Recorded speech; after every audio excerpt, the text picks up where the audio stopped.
Good morning, good afternoon, good evening, good night from wherever you're joining in from. My name, as you can see, my name is Kumaresh Krishnamoorthy, or you can just call me Kumar. If the name is too long for you, you can call me KK, you can call me Kumar, you can choose what you're comfortable with. All right, so about myself very quickly. First and foremost, thank you for joining this webinar. About myself, I have got 21 years of IT experience. I started my career as a hardcore developer, C, C++, Unix, Oracle, Java, you name it, I was there. So it was good fun, honestly, and I used to enjoy coding. I used to enjoy building products, or should I say projects at that time. But there was something missing. What was missing was understanding why we are doing things. What was missing at that time was the visibility of how my work is going to be affect the company, the vision, the strategy, the customers, and all those things. That kind of visibility was not provided to us at that time. We were just asked to focus on the modules. That's it. The clear direction was not given as we would want it to be, right? So, all right, there are a couple more people joining in. Good morning, good morning, good morning. All right, thanks for joining in. So, people who just joined in, I'm just giving my introduction very briefly.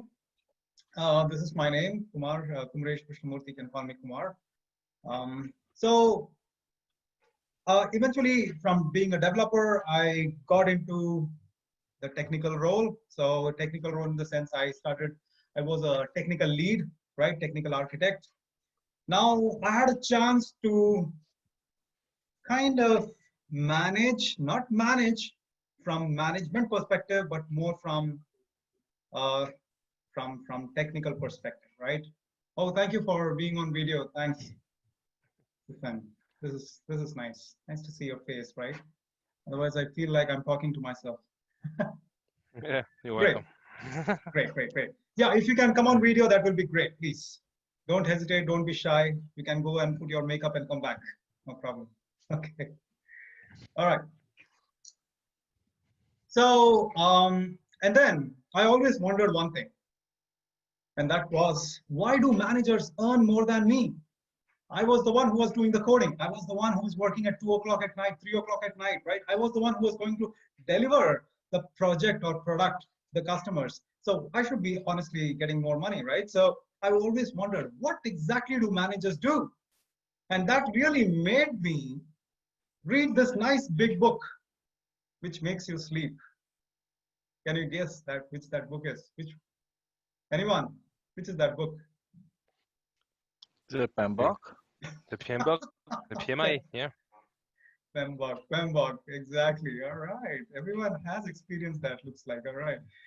So I went through PMBOK. I fell asleep a few times, yes, but I became PMP certified. But there is something called a halo effect, right? If you are good at one thing, people feel you are good at everything. Or if you're bad at one thing, they feel you're useless. So that's an halo effect. So that happened to me. I became PMP certified, and immediately my boss said, "Oh, you're going to manage the next project." I said, "No, I'm technical." He said, "No, that's it. You're PMP certified. Go and manage." So that's how I entered the management world, right? So accidentally it just happened, but that was one of the best things that has happened to me, honestly. So I enjoyed the process. I enjoyed the journey of in management. I understood the challenges that management and managers face, in making the project a success. So I was able to look from their perspective and started appreciating their work and efforts much more, right? And this was the time when I started looking from a top-down perspective. Now I got the visibility, because when I was a developer, I didn't have the visibility of where the project is, who the customers are.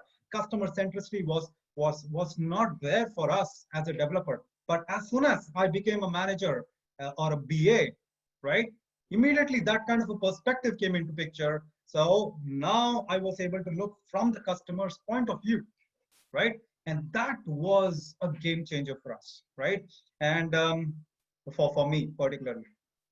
And this is where I tried to start managing projects. And that's the word. Started managing projects, right? As a project manager, as a business analyst, using my PMP hat. And there were challenges because customers say what they want, but honestly, that is not what they need. You get the idea?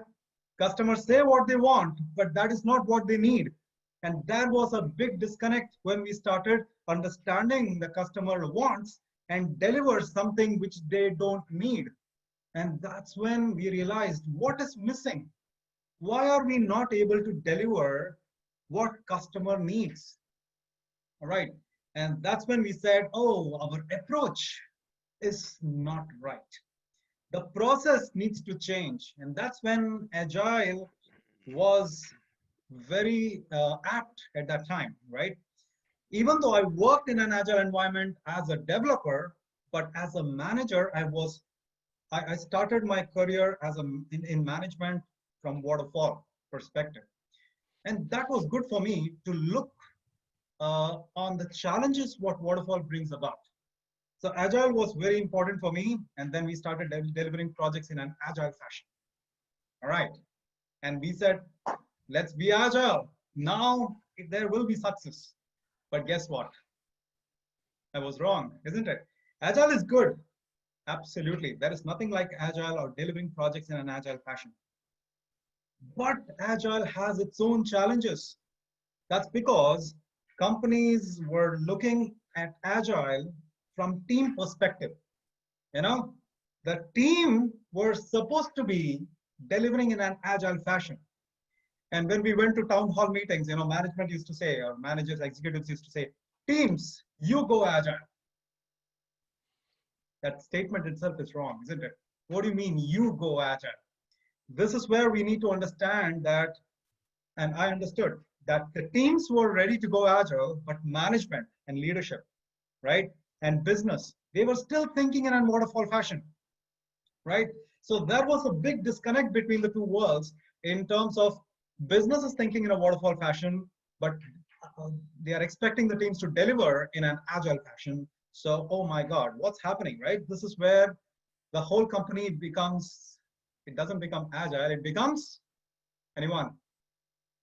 It becomes fragile. Have you heard of that? Yeah.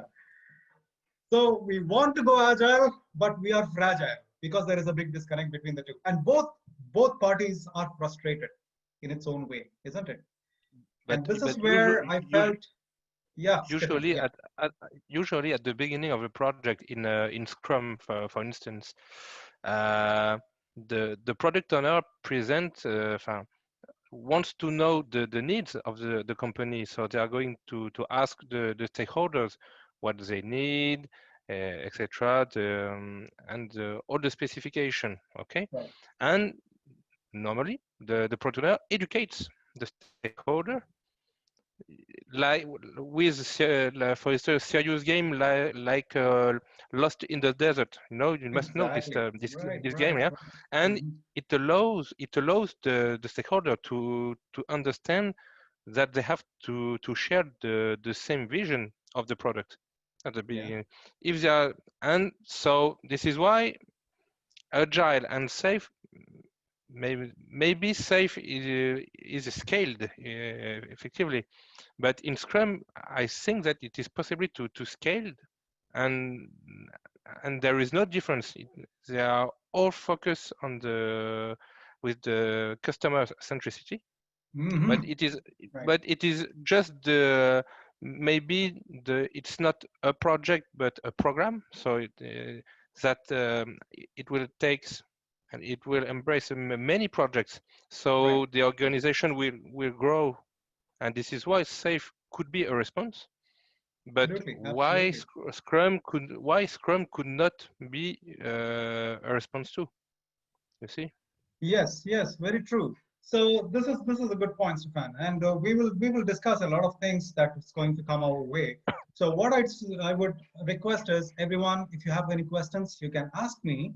But if I feel that question is out of context at that time, I would want you to park the question so that we will answer all the questions at the end of the webinar. Okay, we have a lot to cover. It was a very interesting topic, actually. I'm really glad, I'm really thankful for you to join in today.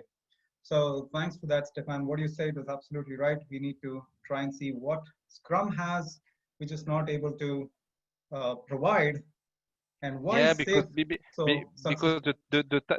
the title is safe versus disciplined agile, Agile. Yeah. and why do we use the term discipline? Since agile or scrum are based on the self organization, you see, Yes. so it is not as disciplined as we said. Exactly. All right. That's a good point. Absolutely. Absolutely. So it's important that Agile has to be understood well. And because there was a very big gap between management's way of thinking and the team's way of thinking, team are trying to be Agile, but management is trying to be waterfall. And this is where SAFe or scaling, should I say, scaling Agile became a necessity, right? And SAFe came as a blessing in disguise for us. Okay, so my experience has been varied, and I'm glad I got those experience because I was able to look at the challenges at different stages of managing a project, or should I say, leading a project. And I was able to. I'm going to share my experience, my knowledge out here with you. And the key topic for us is to understand. All right, there are a lot of scaling frameworks today, or should I say, scaling agile processes or methodologies today. And what is the difference? And especially between SAFe and DA. So SAFe is scaled agile framework of people who are new to this. DA is disciplined agile. So there are two separate bodies who are trying to promote scaling agile in the world today. All right. So we will do a comparison between the two and understand SAFe as well. Can you do this for me? All right. There are something called reactions out there below in your Zoom link. Do you see reactions? Right. So if Mm. you are familiar with SAFe, can you give me a thumbs up? If you are familiar with SAFe, can you give me a thumbs up, please? All right. There's something called reactions. Okay. So if you can give me a thumbs up of people Yeah. who are familiar with SAFe. Where Great. Thank you, Rafael, um, Shailesh, where is it? Josh, Joel, Murli. Should be. Where is it? Anyway, that's, you can just tell me you are familiar. That's okay. Okay, so Good, good. So I can see your screen. Okay, good. All right. All right. Few people are on the phone. If you want to unmute and just say yes, you are, or you're not, that's okay as well. All right. Um, so, actually, I should have. Thank you. Hytham, I just saw your thumbs up as well. Thank you. Who is familiar? Okay, let me reverse the question because you know the thumbs up went away, so I'm just trying to keep track. Who is not familiar with SAFe? Who is not familiar? Please give me a thumbs up. All right, Jan, Krishnan. Okay, Konstantina, right? Konstantina. All right, okay, okay. Few of them are not familiar with SAFe. Good, good, good. This is good. Who is not, oh, should I say, who is familiar with DA, Disciplined Agile? Who is familiar? Who is familiar with DA? Sami, Stefan. All right, perfect. Okay, good, good, good, good, good. All right, couple of you, and most of you are not. So keeping that in mind, we are going to talk about it. Many of you would be familiar with SAFe 4.6 or previous versions, or may not be familiar with SAFe 5.0. Who is not familiar with SAFe 5.0? Who is not familiar with SAFe 5.0, the latest version? Okay, Krishnan, yeah, Jen, Krishnan, and Konstantina is fine. We already know you guys are not familiar. Okay, Edward. Uh, okay, so I wanted to know the audience better. That is why I was just asking these questions so that we will plan this session based on that. Right. Okay, so let's move on. You can see the screen. You can see scaling agile, SAFe versus DA. Now, before we get into this, let's understand what exactly is agile. We have been talking about agile. The whole world is talking agile, agile, agile, agile. And we feel that agile is applicable to IT companies only, IT companies only. And this is what the idea is. So the question is, What is Agile? When you say Agile, let's go Agile. What exactly comes to your mind? Anyone? Just go for it. It doesn't matter if it is right or wrong. Okay, we are in a safe environment. Aha, you got that right. We are in a safe environment. Go ahead, Chandra. It's more of a iterative process, iterative and incremental. Perfect, great. It's iterative. And it is a face-to-face rather than in silos or in kind of waterfall. Face to face. It's face-to-face. not in silos. Great. It's the capability to adapt to change. Aha, I love that. Capability to adapt to change. That's a good word. Chandra, very good answers as well. Perfect, great, thank you. Any other thoughts? What is Agile?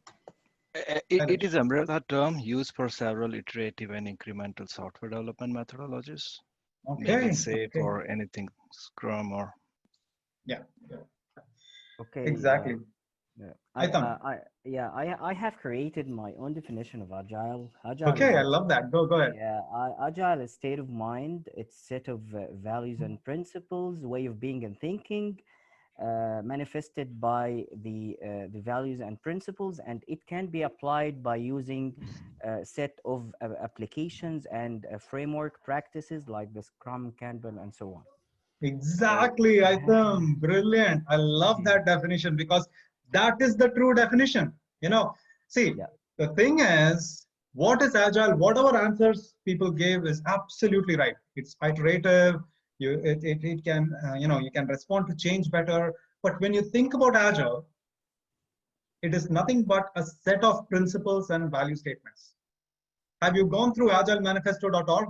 Right? If you go to agilemanifesto.org, that's when you will actually look at the 12 principles and the 4 value statements. That's very important. Now, the thing is, the question is this, next question. What should change? Aitam, you already gave the answer, but I'm going to ask you that question. Ask everyone the question again. What should change for you to move from a traditional style to the from the waterfall style to Agile style? What should change? Mindset. Mindset. Exactly. That's what the idea is. Agile is easy to understand, but it is hard to implement. You know why it is hard to implement? Because of this. Because of the mindset. People have got some habits, habits to manage a project. That has to change, and it's not easy for people to change their habits, isn't it? And that's why Agile becomes difficult to implement. Yes, exactly. Yeah, I would like just to add something here that we should realize the difference between being Agile and doing Agile. You know what, Aitam, you're reading my mind. yeah. By the way, maybe because I'm Agile trainer, but I'm trying just to spread it out and brainstorm with all of you guys. Perfect. I love that. So if this will come during this lecture, I'll leave it to you. Okay. No, this is exactly. That was my next point. And that's what I said. You're reading my mind. This is very, very important. Thank you. Thank you for sharing that. Now, doing Agile and being Agile, as I mentioned, right? There are two things. Doing Agile means people are just doing Agile because someone asked them to do it. Managers say that, you know what, we are going to be Agile from tomorrow onwards. Everyone do the ceremonies, all right? Okay, all right, okay, daily stand-up. Everyone will come and do the daily stand-up and so on and so forth. That means you're just doing Agile, right? There is a big difference between doing Agile and being Agile. Being Agile means you need to understand why are you doing it? What are the benefits? Is there a reason? Is it even beneficial for you to be Agile? Is it required for you to be Agile, right? So this is very important for you to understand. Now, how can you move from doing Agile to being Agile?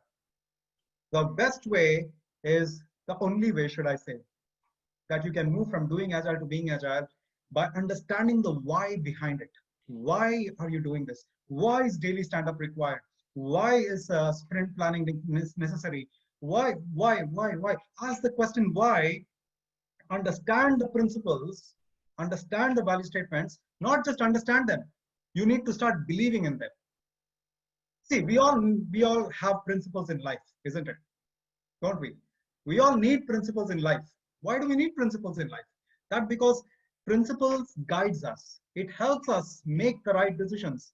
We believe in certain principles, and then based on these principles, we said, okay, this is right, this is wrong, this is right, this is wrong. So based on those principles, we will make decisions. So similarly in Agile as well, we need to understand the principles and value statements, and based on that, we will make a decision saying that this is right, this is wrong. That's what Agile is. Now, people get confused by Agile and Scrum, all right? They think that's the same thing. In fact, they start using it interchangeably, Agile and Scrum. So I like to look at it this way. Agile is a set of principles and value statements, right? For example, if I want to drive my car, by the way, I'm based out of Toronto, all right? I forgot to mention that. I'm based out of Toronto, Canada. So if I'm driving my car from, say, Toronto to New York, all right? You know, before, in good old days, when we didn't have technology, what we used to use? We used to use a map, isn't it? And we used to think from direction perspective. So we used to use principles in the form of directions. We know we have to go north, south, east, west. Keeping these principles in mind of north, south, east, west, we used to look at the map and see that, okay, which road do I take, right? Keeping the principles in mind, we used to drive the car.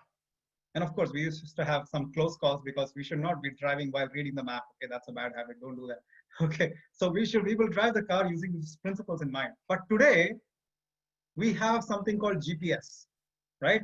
So GPS will use the same principles. Now think about that. GPS uses the same principles of directions, north, south, east, west. But the GPS tells you what to do. The GPS says, okay, take I-75 south, or I-95 east, or whatever it is, right? So that you don't have to think. So GPS tells you what to do, and you trust GPS because you know GPS is using the principles of direction north, south, east, west for you to reach the destination, and you trust the GPS. You know, if I listen to GPS, I will reach my destination, isn't it? Similarly, Scrum and SAFe, they are a framework. They are frameworks which uses certain principles, right? We trust Scrum as a process. We trust SAFe as a process, these frameworks, because we know that if we blindly follow them, all right, we will reach our destination. We will be able to deliver value to the customers faster, right? And with more value, isn't it? That's the key for us. That is why Scrum is so popular in the market. And that is why SAFe is so popular in the market as well, because they are kind of a framework which uses the principles of Agile, and it tells you what to do so that you don't have to think, right? Scrum and SAFe tells you, just do this, just do this, just do this, just do this, and you will reach your destination. You follow it, and then you're satisfied. This is the way to think and understand the difference between Scrum and Agile, or SAFe and its own principles, right? So on that note, any thoughts, any questions from that perspective? Does it help to understand the difference with the analogy that we, right? Yep. Principle always works. Perfect. This is why people who haven't seen the principles or have gone to Agile Manifesto, I would request you to do that today itself. Many of the people I've seen, I've been in the industry for a while. I work as an enterprise Agile coach nowadays. I've seen many of them who are in the Agile world, they have never seen the principles in their life. They don't know there are principles. They just follow it blindly. And that's not a good practice. Okay? That you won't be Agile. You're just doing Agile, isn't it, Haitham? So, Yeah, exactly. all right. Yeah. Okay. Now let's get into this one, right? So this is what we have: SAFe, scaling framework. Now, why SAFe or DA is important? Why scaling Agile is important? That's because there is a gap between management, business, and the teams who are trying to be Agile. Management is waterfall. We need to bridge the gap, and that's why scaling Agile to the whole enterprise level is important, right? We are going to get into this one in more detail right now. Okay. This is about myself. By the way, this is my LinkedIn ID. If you want to connect with me, I'll be more than happy to be to connect with you. So my name, as you can see, is Kumaresh Krishnamoorthy. I'm based out of Toronto in Canada. So you should be able to find me with the picture you just saw before. So, all right. So this is what it is. My qualifications are all there. My experience, I've been with IBM, HP, EDS, and right now I am independent and I do agile consulting and training as an agile coach. Multiple roles I've played throughout my career. That's where it is. Okay. This is going to be the agenda for us, just to make sure everyone understands what the agenda is. So I know we have not started, but this is going to be very important for us. Enterprise agility or business agility, introduction to SAFe, introduction to DA, comparison between SAFe and DA, strengths and weaknesses. Can they live under the same roof? Market trends, and the question and answer is going to come up as well. So you can ask me any questions in between, but if I feel the best is to park the questions and we can have a Q&A at the end, all right? But if you have an immediate question during the session, please feel free to ask. Okay. All right, so let's understand the term business agility. So we have been talking about this for a while to understand agility is not enough at the team level. We need enterprise agility. Now, what exactly do you mean by enterprise agility or business agility? All right, so this is a game changer in today's world, right? So this is what it is. Business agility is the ability of an organization to adapt quickly to market changes internally and externally, respond rapidly and flexibility to customer demands, adapt and lead change in a productive and cost-effective way without compromising quality, and continuously be at a competitive advantage, right? So you understand this, how it is, right? So this is business agility, to understand, okay, how can we deliver value to the customers fast, right? And that's what Agile is all about. Deliver early, deliver often, right? And that's why iterative practice is very effective. Deliver early, deliver often. Not only that, we want to deliver high value to the customers in the shortest sustainable lead time, right? Really high value to the customers fast. So this was the common definition of business agility. Now look at this one. You know these two guys, by the way, the pictures. Anyone who have seen them? No? They are the founders of DA, Disciplined Agile. All right. So these guys, Scott Ambler and Mark Lyons. So I have worked with them very briefly, but I have. It's important to speak with great minds in the agile world as well. So how does DA define business agility? So this is their way of defining business agility. So as DA says, business agility is the ability of an organization to rapidly adapt to market and environmental changes in productive and cost-effective ways. It focuses on value realized by having stakeholders identify, prioritize, and sequence the work to be done and allocate it appropriately to product or service teams. Sometimes also referred to as enterprise agility. So this is the definition of business agility from DA perspective. Now, they are the founders of Disciplined Agile, right? So that's what it is. And do you know this guy?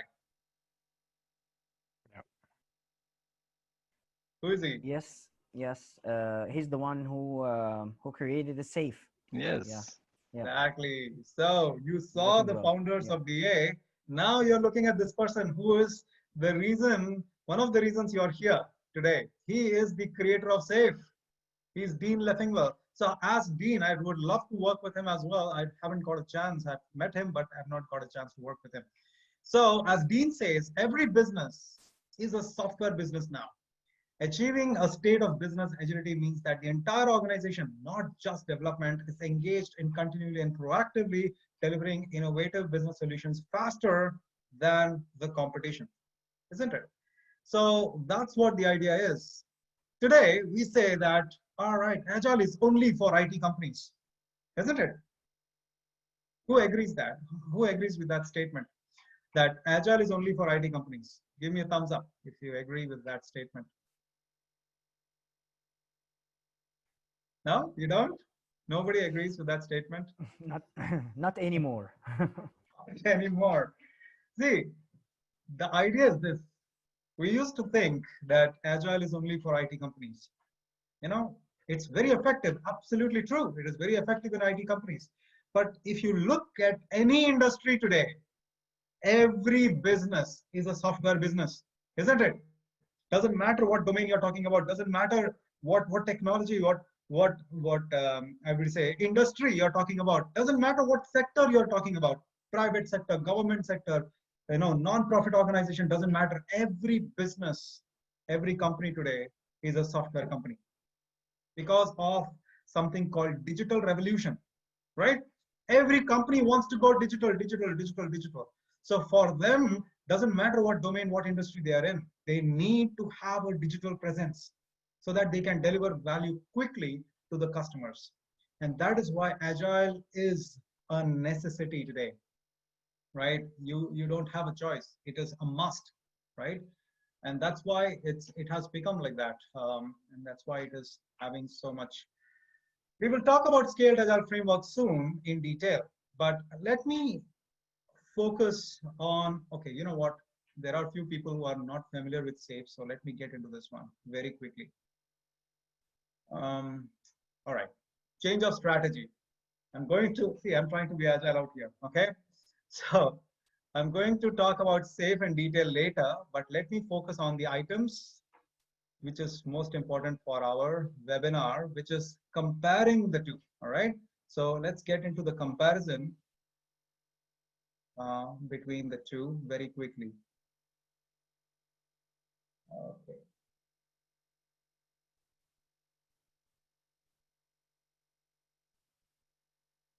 Okay. Can see my screen, right?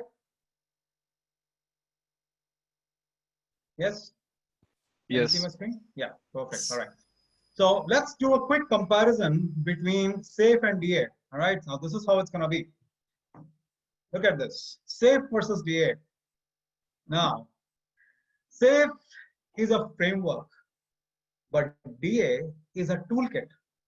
Now, there are a lot of these names floating around, and people are using this interchangeably: toolkits, methodology, process, frameworks. They are using it interchangeably but every word has its own meaning. Every word has its own area to be used, right? So that's why it's important to understand DA is not a framework. It doesn't tell you that this is exactly what you should do, what you should do, what you should do. No, no, no. That's what frameworks do, right? DA is a toolkit. It gives you options.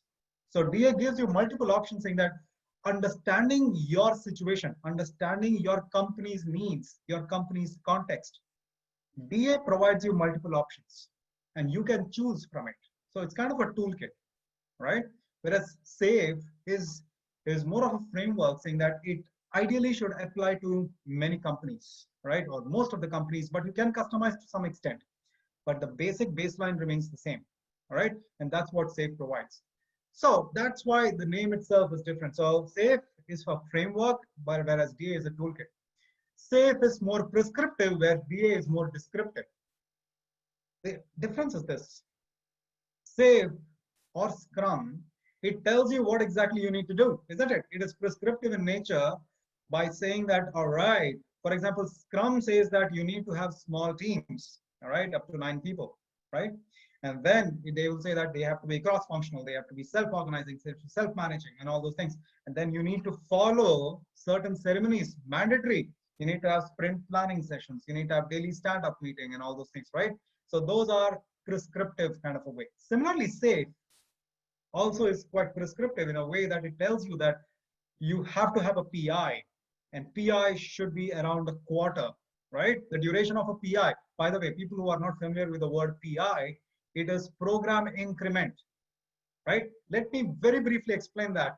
See, in Scrum, you have sprints, isn't it? Of 2 weeks, 2 weeks. I mean, approximately 2 weeks. Every company is different. Maximum 1 to 4 weeks. You cannot go over 4 weeks, but then usually teams in companies have 2 week sprints, right? So 2 weeks, 2 weeks, 2 weeks, these are your iterations or sprints. When you scale, you're not looking just at 2 week sprints. We have to look from the program perspective. That's why we have something called program increment.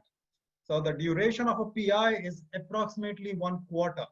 You'll have multiple sprints within a PI, right? You'll have around 5 or 6 sprints within a PI. In SAFe, we don't call it sprints. We call it, anyone? What do we call it? In SAFe, we don't call it sprints. What do we call it? Iteration? Iterations. Iteration. Exactly. It's iterations. Right? Iterations, doesn't matter how you pronounce that. It's the same thing. All right. So this is the idea of a PI, which is program increment. Now, PI needs to have something called PI planning, isn't it? So Yeah, all these things are pretty prescriptive in nature. Yes, Stefan. Yeah. You have a I know question? I just agree. Sorry, you agree. Okay. Yeah. All right. Perfect. Any thoughts, any questions? Even if you disagree with me, please feel free to stop me, right? So we are in a very safe environment. We respect each other. So any thoughts, please feel free. I'll be more than happy to learn from you as well, right? The third point, it gives you the fish. SAFe gives you the fish, whereas DA teaches you how to fish. You get the analogy out there? SAFe gives you the fish by telling you what to do, how to do. You know, you do PI planning, everyone should be together. You have multiple, iterations. You have your PI objectives, write it down. You have put your business value. So SAFe tells you exactly what to do. So pretty much it gives you the fish. Whereas DA says that, you know what, every company is different. So we will give you options and we will teach you how to fish. All right. SAFe may not cater to different organizational needs, but DA is flexible and adjusting to different organizational needs. Now, what I've seen is SAFe is so popular because it is effective. It is effective, and you can see the effectiveness of SAFe by looking at the case studies. There are multiple case studies. You can go to scaledagile.com/case studies, and you will actually look at different companies and how they have looked at SAFe and what kind of feedback they've got by applying SAFe, right? So we can look at those things as well. So, but at the same time, I've looked at companies who have tried SAFe, but they are still struggling because their way of working is different, right? Their context is different. So SAFe may not be the right option for them as is. They have to customize it, right? So that is the idea behind this one. So it may not cater to different organizational needs, whereas DA is flexible and adjusting to different organizational needs because it's a toolkit, right? Whereas SAFe is a framework. Now, SAFe believes in creating a normalized process for everyone, whereas DA believes in the WOW. What is WOW? Way of working. You see that? WOW is way of working. That is something that DA uses quite a lot, the term WOW. So again, to that point, SAFe believes in normalized process for everyone. What I mean by that is, if I learn SAFe in Canada, I'm in Toronto, right? So I learn SAFe in Canada, and who else? Constantia learns SAFe in Greece, right? And who else is where? I forgot. Chandra will learn SAFe in Amsterdam, right? But we all speak the same language because it tries to normalize the thing. It has got certain terms that everyone uses the same throughout the world, isn't it? So it is kind of prescriptive in nature so that it becomes a normalized understanding for everyone. And that's extremely effective because nowadays, every company have got people from all over the world, right? Coming, doing the same product or delivering the same value to the customers. So SAFe tailoring is limited, whereas in DA, tailoring is the key to DA, right? That is their thing. SAFe could become a method prison. Have you heard of this term, method prison? Anyone? Have you heard of this term, method prison? Any thoughts on that? No? Method prison. I see that as the method holds everyone hostage if it's not relevant to your context you have no way out. You're just saying it's not working for you, but you have no solution. Exactly, Jen. Thank you. Thank you for that. Absolutely. So this is the thing. Now, a lot of times I've seen when I've been I work as an agile coach, right? I look at companies, I go to companies, and I see that the teams are trying to be agile, but they're just using Scrum for the sake of it, because Scrum is actually not working for them. But because management has said that you have to use Scrum, everyone is using Scrum. But there are a lot of complaints, there are a lot of issues, there is, people are venting out anger and all those things because Scrum may not be the thing for you, right? Don't do something because someone asked you to do it. Do it because it makes sense, isn't it? And that is why it is. Scrum in those companies have become a method prison. People are stuck out there doing Scrum, even though it is not working for them, right? And that's how sometimes these frameworks can become a method prison. And DA says that frameworks are great, but DA advocates how to improve beyond the framework. What I would say is this: why is Scrum and Safe so popular? That's because it gives you the kickstart. It tells you what to do so that you start getting the results on the first day itself. So immediately when the struggles that you have had by using Safe as a framework, Scrum as a framework, immediately those struggles will start vanishing away and you start enjoying it, because it tells you, Safe and Scrum tells you exactly what to do, because it's more of a framework. It tells you, gives you the direction. It is the GPS for you, right? It tells you what to do, when to do, how to do, who are the roles, what are the roles, what are the responsibilities, what exactly these roles and responsibilities need to do. Clarity of thought is very important for success. Safe and Scrum provides the clarity of thought. So the companies who wants to do the transition from a traditional way of thinking to an agile way of thinking, they love Scrum, they love Safe, because they don't have to think. Safe and Scrum is thinking for them, and it is telling you what to do, right? And that is why when you need to do a transition from a traditional way of doing things to an agile way of doing things, prescriptive frameworks like Scrum and Safe is absolutely amazing. It works really well.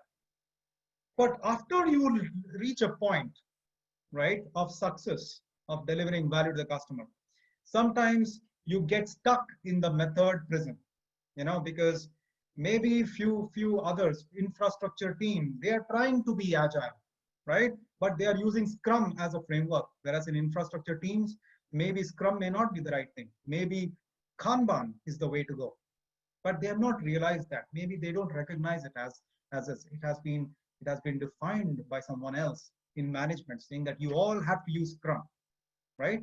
And that is where the improvement starts tapering down and it starts becoming stagnant, right? And that's why DA says that frameworks are great, but DA advocates how to improve beyond frameworks.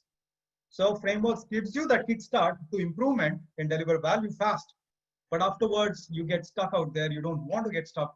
Then you'll have to look from your perspective, your company's perspective, and think, what can we do and how can we break out of this method prison and do something that works for us as an organization, right? And that's why DA comes into perspective, right? Yeah. Safe helps with a quick start by spoon feeding, right? That's what we was talking about. And DA requires more expertise in Agile for guidance. So what I would say is this: don't use DA when you're new to Agile. No, DA is not the answer for that. When you're new to Agile, when the company is new to Agile, they have to use something like Scrum and Safe. And Safe is the best for scaling when you're new to Agile, when you're doing the transformation, right? Use that for a while and then think, saying that once you become comfortable, once you get the expertise, once you become, what do you call it, maturity in Agile, that's when you can use DA as a toolkit, saying that, all right, what can we do next? How can we improve further, keeping our organizations, our constraints in mind, right? Our context in mind, our wow in mind, which is our way of working. That's when you have to think from DA perspective. right? And this is how I like to look at it and perceive it as well. SAFE, we already spoke about this part, normalized understanding throughout, whereas DA is staggered understanding of agile throughout. So this is the difference between the two. Any thoughts between the comparison of DA and SAFE? I would like to hear from you guys, please. Any thoughts? I've asked one question. So but I think so. I'm a little bit clear now. So when you were giving example that in when they are starting, they are trying to enforce that you have to use SAFE. But in the company, in past company I worked, I've seen that like that is required complete leadership focus and making sure that everybody is following Scrum just to change the culture and mindset because you are Exactly. coming from the waterfall to the agile, right? So is it Exactly. correct? Absolutely. You know, that's why initially there has to be a direction from leadership saying that this is the way for us to go. All right. Because everyone has to have the common normalized understanding. Now, when you're doing the transformation from waterfall to agile, and if you say that, you know what, let's do DA, you know, few people are thinking Kanban, few people are thinking Scrum, few people are thinking SAFE, there is a lot of confusion and people are having, you know, fist fight, isn't it? You don't want that kind of a thing. That's why SAFE brings everyone together under the same umbrella, under the same understanding of what scaling is all about. One more questions. Looking at this comparison, right? I'm not much aware about DA, but looks like DA is more flexible than SAFE. Then why it is called discipline? See, agile cannot be, everything requires discipline. You know, agile is true, but how can you become truly agile? Only if you have discipline in its own way. You cannot be haphazard, you cannot be random and say that we are agile. There has to be a structure, there has to be a process. And even if you disagree with someone, there has to be a process to do that as well, right? And that is why the name, this is what I feel, all right? I don't know, I'll have to check with Okay. Mark Lines on that. Why did they come with that name? But this is my take on it, if you ask me. Yeah, thank you. Sure. Any other thoughts on the comparison? Does it make sense? Can you give me a thumbs up if it makes sense? And it provides clarity for you. Can you please give me a thumbs up? All right. Thank you. Thank you. And see thumbs ups coming in. There is reactions. In case you don't know where the reactions are, it should be there in your Zoom link. All right. Madhu, are you good? Srini? Ketan? Sorry, I lost the connection, so I didn't hear what you said during about 5-10 minutes. Okay. No, what I said was, are you okay with the comparison? When I showed the comparison, any questions? Are you good? Do you understand? That was my question. Yes, and this is the line 3, which is important. So the fact that SAFE, the vision that it gives the fish, and DA that it is more pragmatic. You see, Perfect. so, Perfect. and it is more efficient finally. Efficient. So Yes. But if you look at the SAFE, right, it doesn't give you fish. If you consider final product is a fish, then it just give you all the tools, maybe a rod and the everything else to catch the fish. But I'm a little bit not sure about that particular line. Sorry. I think that this comparison means that in fact when it teaches you how to fish, it is a metaphor to indicate that we are teaching to all the organization, both the stakeholder but the teams who are going to work with. So I think it's when in SAFE, we give the fish. Yes, with the PI planning, we are going to see what is the vision. So it is a framework, and we are going to give the needs, but all done. And in DA, we are going to construct the vision, but all together, and both the stakeholder and the team. Yeah. See, How this is good actually. See, I like this conversation. That's the thing. The thing is, when I say gives the fish, what I mean is it gives you the direction on what to do. how to do it, right? It gives you very clear direction on what to do, how to do it. That means it tells you exactly this is the product, in terms of the process. Of course, you have to implement it, right? The Scrum does the same thing pretty much. Whereas DA, it doesn't have any, what do you say, prescriptive way, a framework saying that you have to do this, you have to do this, you have to do this. No, it doesn't have, right? It just gives you certain options, that is all. Honestly, if you ask me, I would surely agree with you guys saying that SAFe is amazing. It not only tells you what to do, it gives you the reason behind that as well, right? In this scenario, you have to do this. In this scenario, you do this. If you do deep dive on SAFe, it gives you those options as well. So in a way, you can say that it is a kickstart, a framework to start with, but at the same time, it is flexible enough for you to adjust and adapt based on your organization, right? See, SAFe is nothing new. If you think about it, SAFe has used a lot of processes, procedures, which are very popular in the market, which have been very popular in the market from the, from long. For example, it uses the concept of Agile. It uses the concept of lean thinking. It uses the concept of, systems thinking, right? All these things have been popular before itself. So SAFe has packaged them very well by giving them context, and then it is presenting. That's why it is very successful in the industry today. Okay. Any thoughts, any questions before I move on? Okay, perfect. Let's moving on to the next one, which is understanding the SWOT. This is the SWOT analysis. I would like to. This is from my perspective. Okay, you can agree and disagree. This is good conversation. We are having healthy conversations out here, and I love that.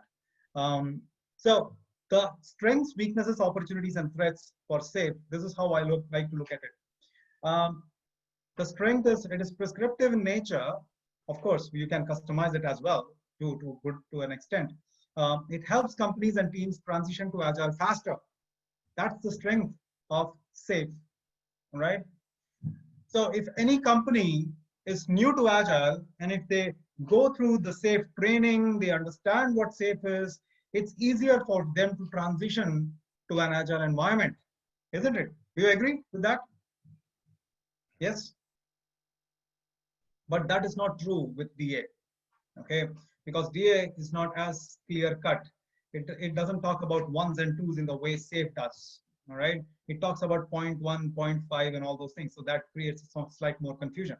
So that is why it is prescriptive in nature, of course, to an extent that it can be customized. Creates normalized understanding, so that it doesn't matter which part of the world you're coming from. If you understand SAFe, you're talking the same language. That's what the idea is, right? From roles, responsibilities perspective, there is clarity perspective in terms of what is a feature, what is an epic, what is a capability, what is a story, so on and so forth. That clarity, what is an enabler? So everyone understands these terms. Everyone speaks in the same language. What is architectural runways? All those things, right? So it is very important to have that kind of an understanding throughout. It defines the clear roles and responsibilities at all levels. At all levels. That is why SAFe talks about enterprise agility all the way to the top. So it talks about clear roles and responsibilities at every level, right? Again, providing clarity of thought.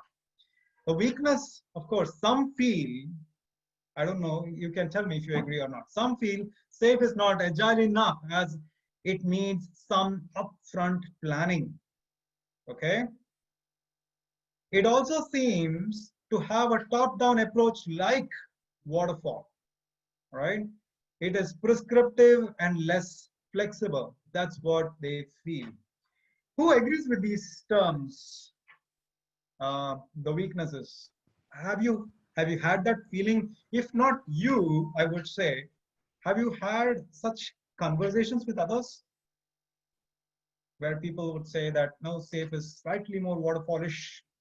They may not be fully waterfall. It is waterfallish. Any thoughts? Any Not comments? where I work, no. No, Not right? where I Oh, you're work. fully agile. All right, Sailesh, go for it. Haitham, any thoughts from your side? I think that SAFe without DevOps is not efficient. Aha. Oh, okay, I love that. DevOps has come in now. All right. Safe without DevOps is not efficient.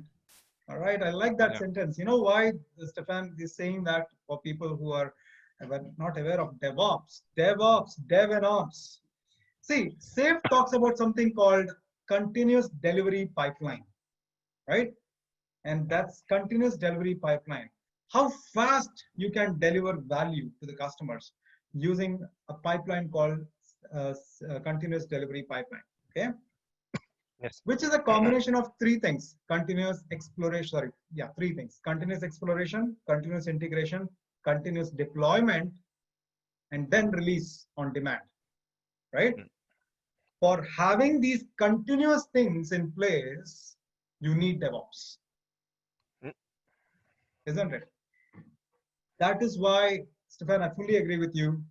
SAFe is not complete without DevOps in place. Nowadays, DevOps is not an option anymore.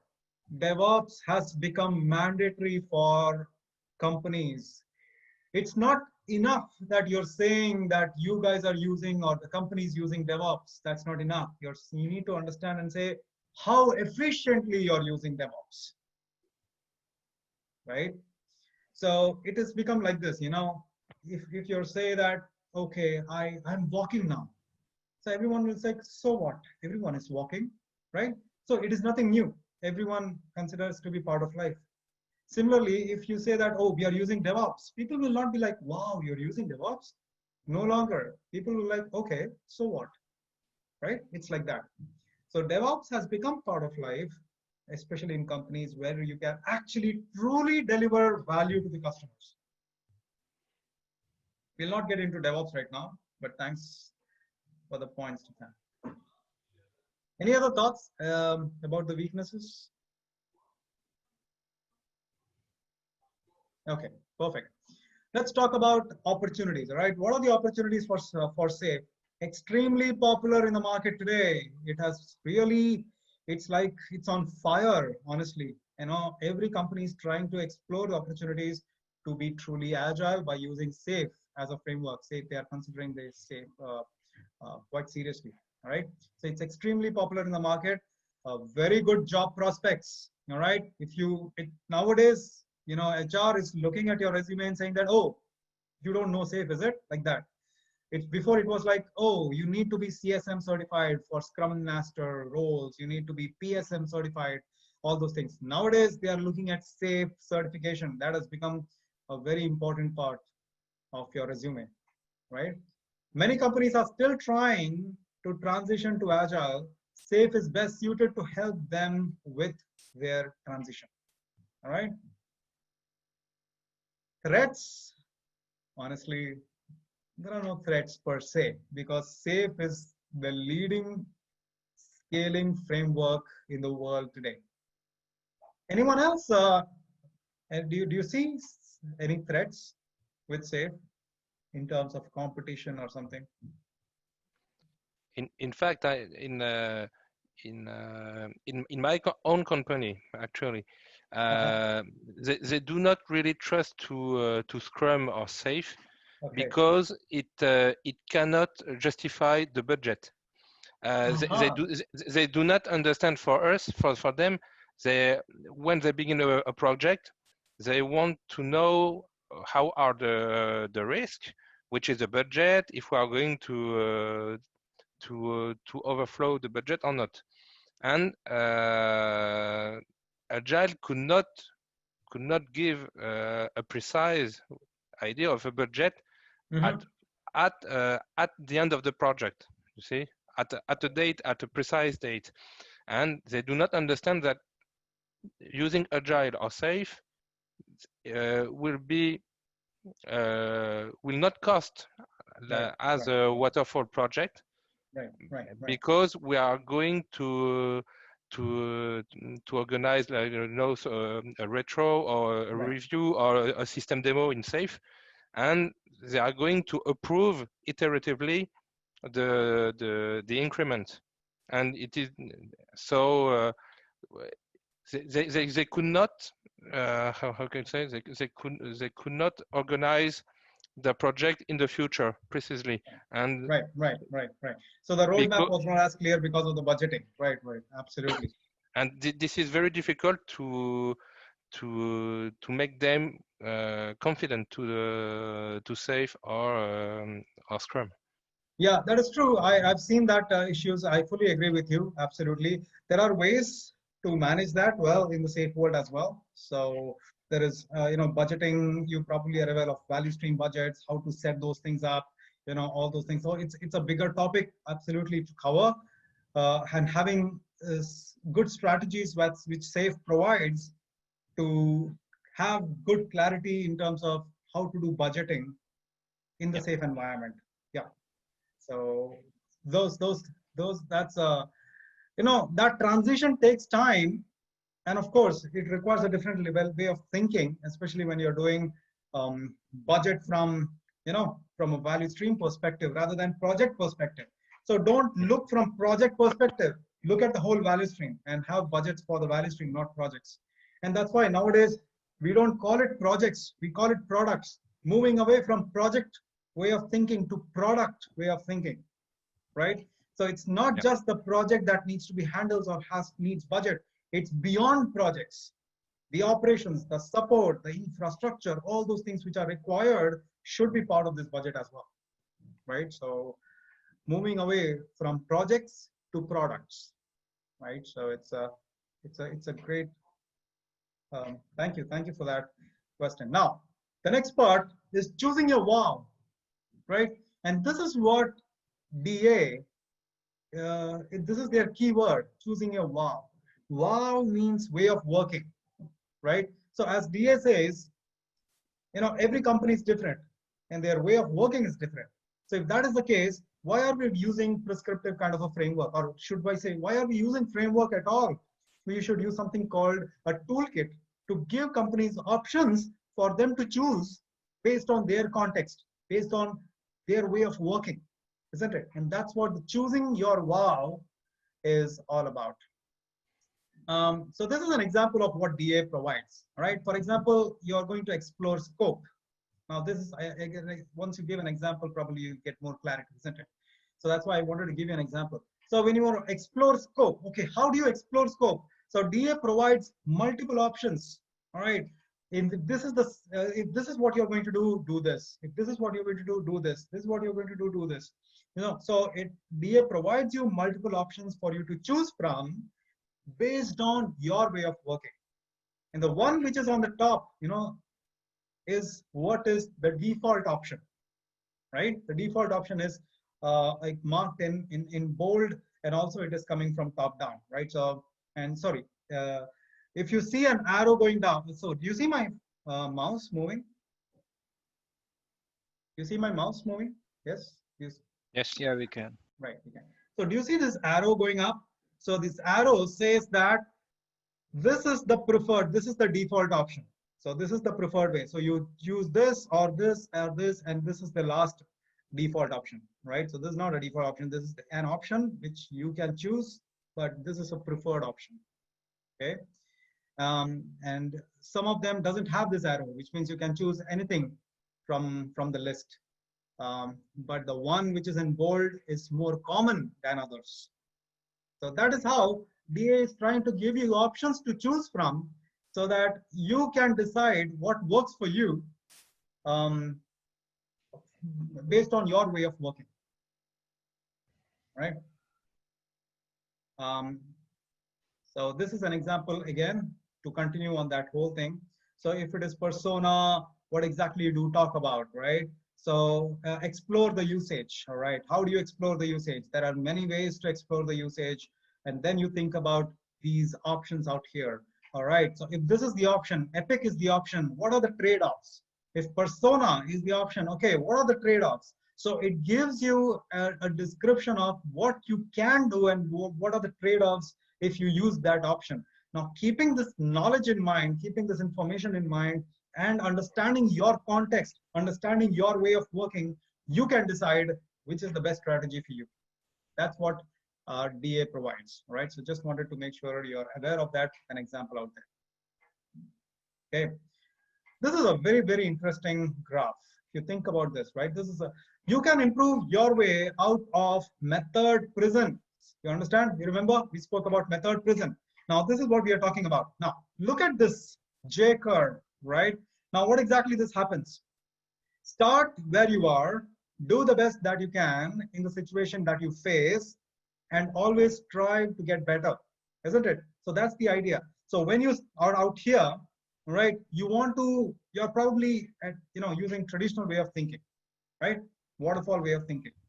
Now, when you use waterfall way of thinking, say that let's go agile, right? Of course, when you decide to go agile, you use either Scrum or Safe, and then you start with that. So that is the best way. Using a framework is the best way, like Safe. All right, but when you start using something new, a new process, a new framework, there will be a dip in performance, isn't it? Or improvement. That's because everyone is learning something new. You need to give them time to get adjusted. There will be a lot of resistance. You need to make sure you convince them. The best practices has to be laid. The examples have to be laid. You need to have the right change agents, right? And once people understand the reason, and once they start believing that this change is good for them, that's when the curve starts going up, right? And that's when the improvement starts going up. But after a while, you have used this framework for a while, then the improvement becomes pretty stable, isn't it? It becomes stagnant. More improvement doesn't happen as much. Even though you're having retrospectives. Okay, let me ask you this question. How many of you have retrospective meetings? Can you give me a thumbs up, please? How many of you have retrospective meetings? Okay, quite a few of you. All right, I can see the thumbs up coming up. Great, great, great. Okay, Kenton, thank you. All right, good, good, good. Srini, I see you as well. All right, let me ask you a different question. All right, how many of you have an effective retrospective meeting?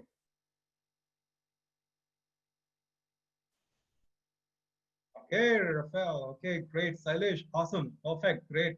This is good. This is good. Krishnan, awesome. Okay. Constantina, thank you. Third question.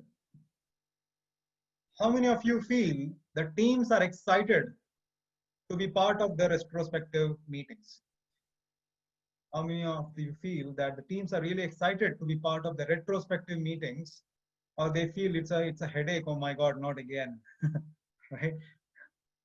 Srini, Stefan, Krishnan, Ethan, I saw you as well. Awesome, perfect, great. This is good. Now, this is the difference, right? A lot of companies have retrospective meetings because it is forced upon them, because it is part of Scrum, isn't it? You have to have that. It is mandatory. A lot of times it becomes a formality. Some people say, I know, okay, again, come, let's do it. Others will say that, wow, it's an opportunity for us to improve. So that's the focus for them. They feel that it gives them an opportunity to think back into their Scrum or their sprints and say, okay, what can we do better so that the next sprint is better than the previous one? That is continuous improvement, isn't it? Or should I say relentless improvement? This is how Safe puts it, right? It's not continuous improvement, it is relentless improvement. Now, I've seen teams are not very excited about retrospective. That's because they feel the same issues come back again and again.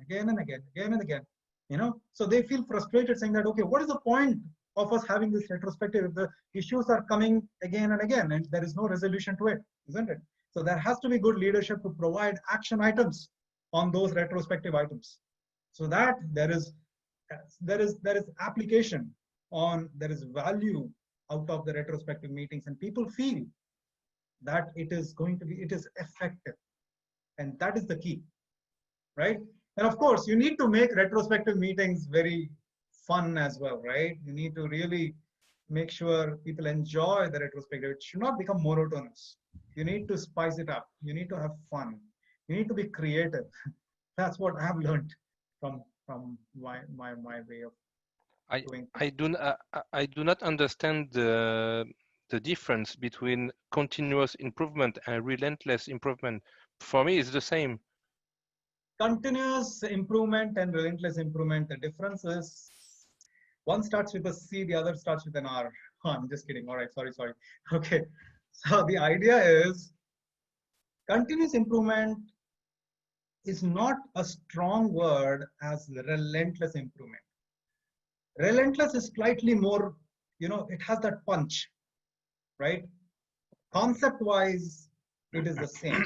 But the difference is this. Continuous means, okay, it doesn't mean, okay, maybe we had an improvement in this sprint. All right. The next sprint, we would say, we didn't have as much, but maybe the sprint afterwards, we will have some more improvement. So it is happening continuously, but it is staggered in the sense that one iteration, one sprint, there is an improvement. The other sprint, there is no improvement. The third sprint, there is some improvement. The fourth, there is some more improvement. The fifth, there is no improvement. You get the idea. No, It is happening. It is not regular, in fact. It is not regular. Relentless means even if there is a slight improvement, it has to be mandatory every single iteration. For example, you're doing push-ups. Today you do 10 push-ups. Tomorrow you cannot say that you did 10 push-ups again. No, that's not enough. You need to do 10 and a half, right? So even if that half is an improvement, which is relentless, every single iteration has to be better than the previous one. Even if it is a small improvement, it's okay. So that shows it's relentless. That creates a discipline, isn't it? Okay. Yeah. I see. So now look at this one. So this graph, the way it is drawn is this one. When you do continuous improvement or relentless improvement, it's because of retrospective, there could be slight, increase.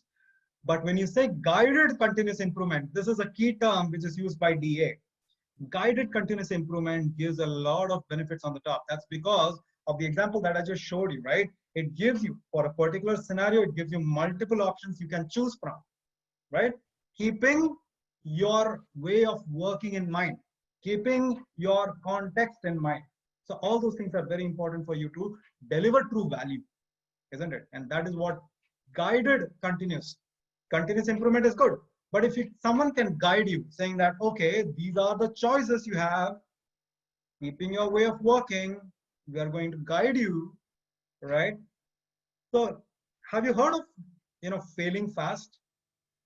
Agile speaks about failing fast, right? And learning from it.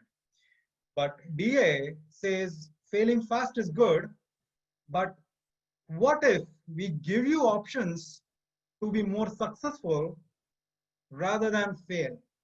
That's what DA is trying to tell the companies, right? So that's the idea of guided continuous improvement. So and that's keeping those context in mind. I wanted to bring with the SWOT analysis for DA. All right. The strength of DA is this: guidance at the inception and transition phase. We will talk about those phases very quickly. What are those phases? Inception is architecture and design. Transition is DevOps.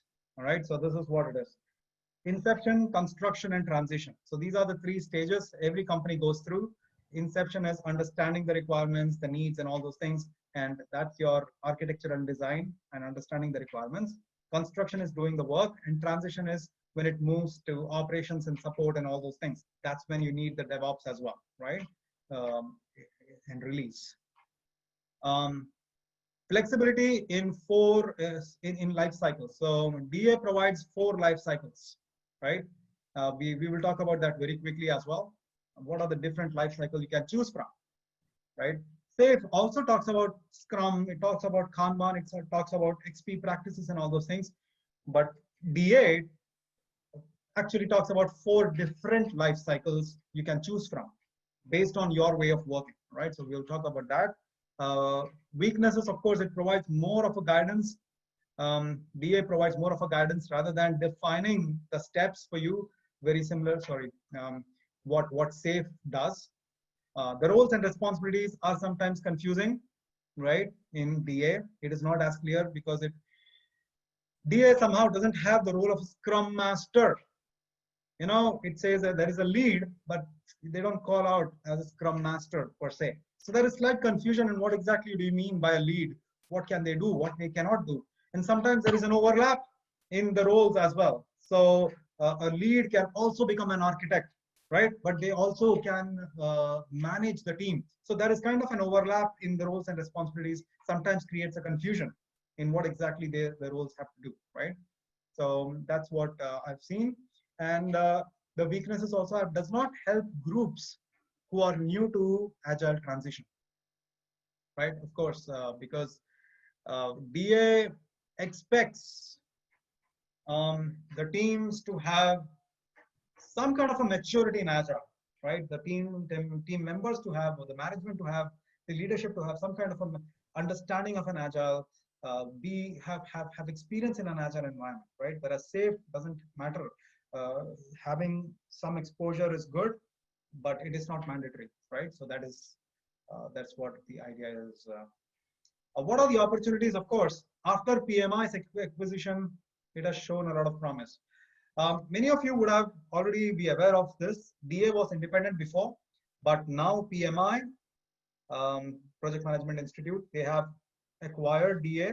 Now it has become PMI DA. So that has created a lot of buzz around saying that, okay, what next? What is PMI going to come with, right? So this is why I thought of having this webinar, so that you are aware of the differences in the market and understand the difference between the two, right? Many companies are struggling with Scrum and Safe frameworks. Sometimes DA can help build upon them by creating more flexibilities with the company's wow. Okay, I wouldn't say many companies. I would say more like there are quite a few companies who are trying to be agile by using Scrum and Safe, but they are still struggling in a way, right? So Safe DA can provide that kind of a flexibility. Did someone have any question? Mohammed, did you have any question? Nothing, right? So I saw you unmute, so I thought you had a question. Okay. Of course. The other thing is the threats itself. Safe is the biggest competitor and have a huge market share in space. It is not as organized as Safe, and that is a fact. Okay. Now, what I mean by that is this. When you write an email to Safe, you get an email response quite soon, right? When you upload when I do Safe trainings and all those things, when I upload the attendance on the Safe website, immediately the audience gets an email automatically from Safe with their user ID password, so that they can log into community site and start preparing for the exam. So everything is very well structured and organized in Safe, but that is not the same with DA. Okay, that is a fact.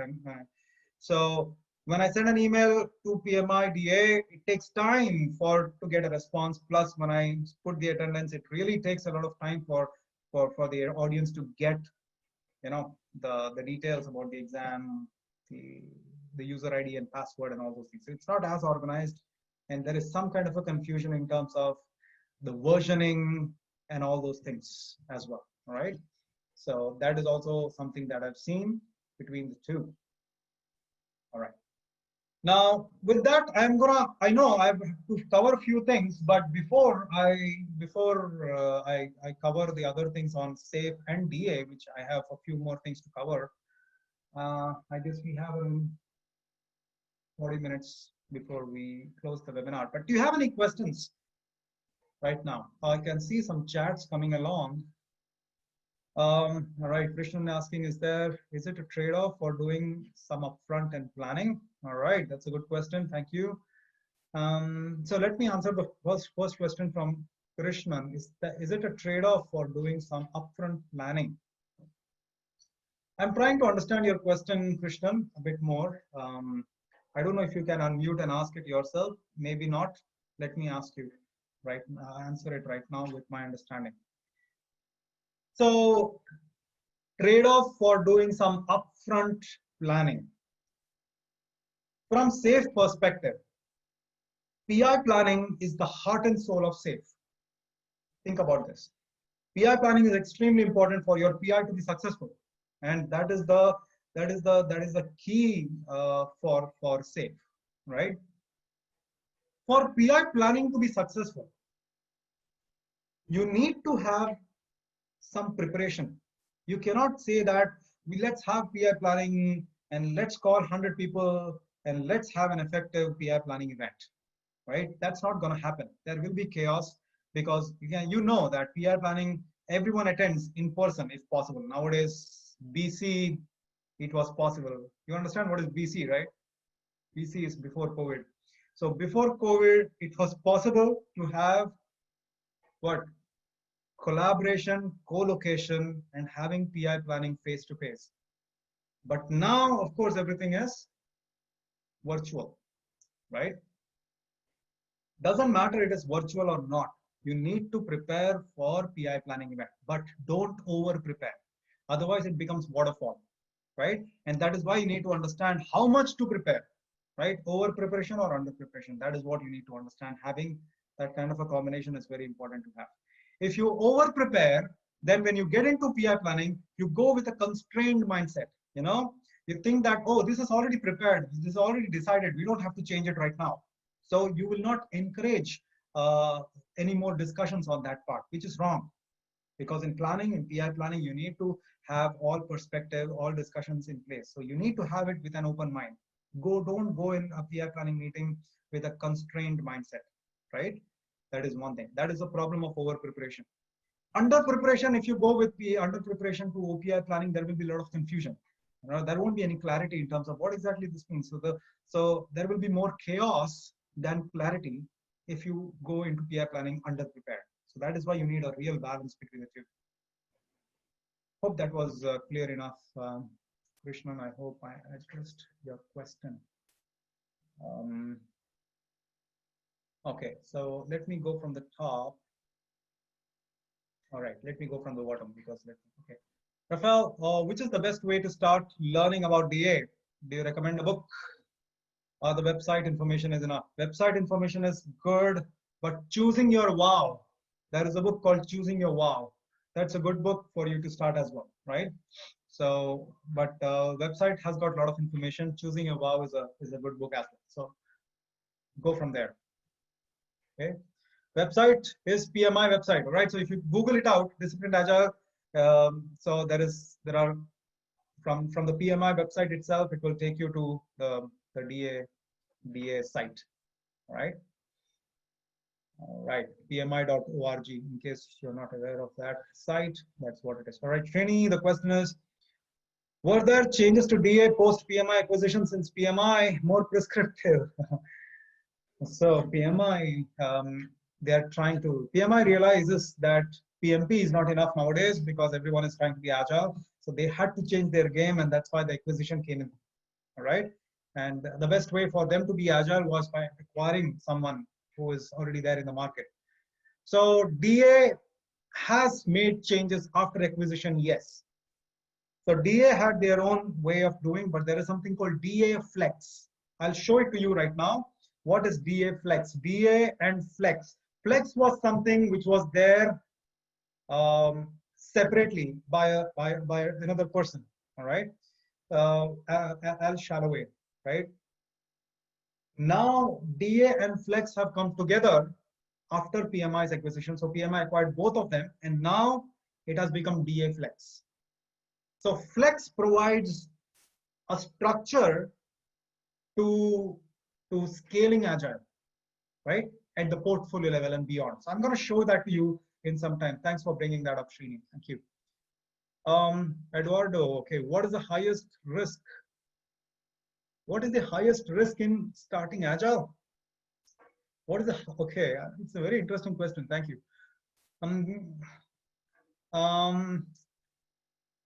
Okay, this is what I feel. Let me answer that question from my perspective. Others can agree or disagree. Please feel free to do that. Don't worry. This is what I feel.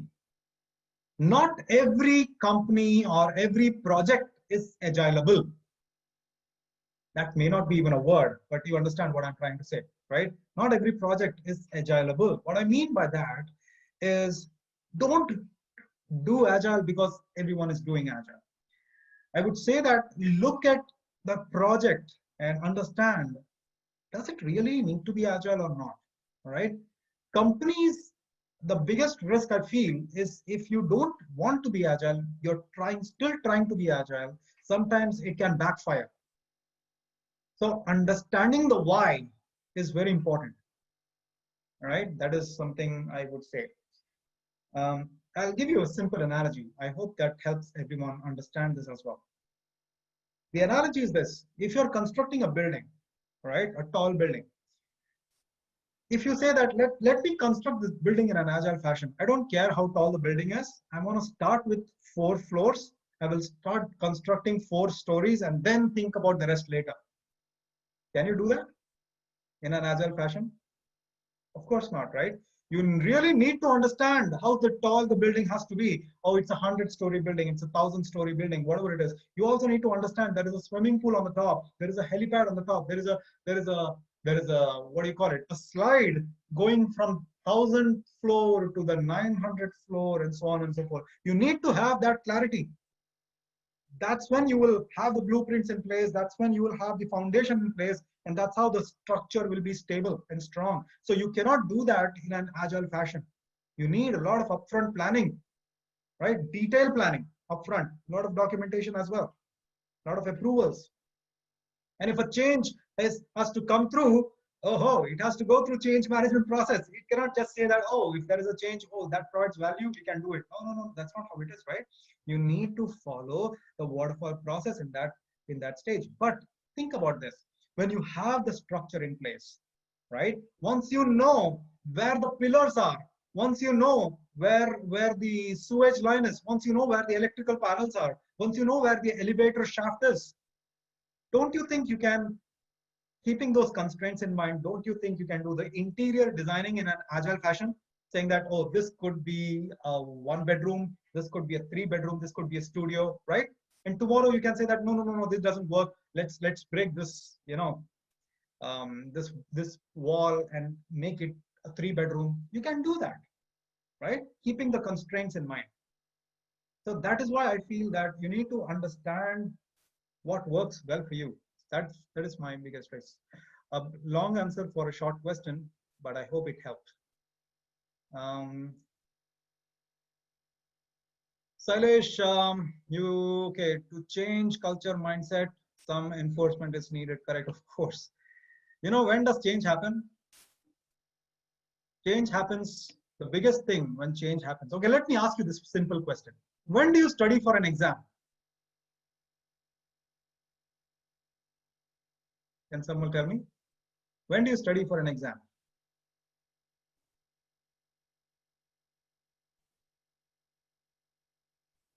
Come on. Before the exam. The night before, right? Exactly. That's what it is. Thanks, Jen, for responding back. It always feels good when you have a conversation. So that's the idea. You study for an exam, on the night before. Why? Because you cannot procrastinate anymore. You have to study now, otherwise you will not pass. And that happened because there was a sense of urgency, right? And that is the idea. The change in culture and mindset happens when you create a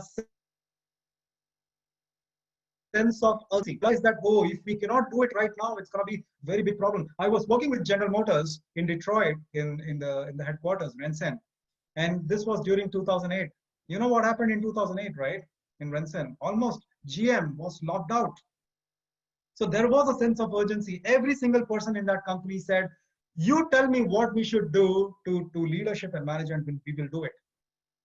Till that time, people were like resisting to change, saying that, no, why are we doing this? No, we won't do this.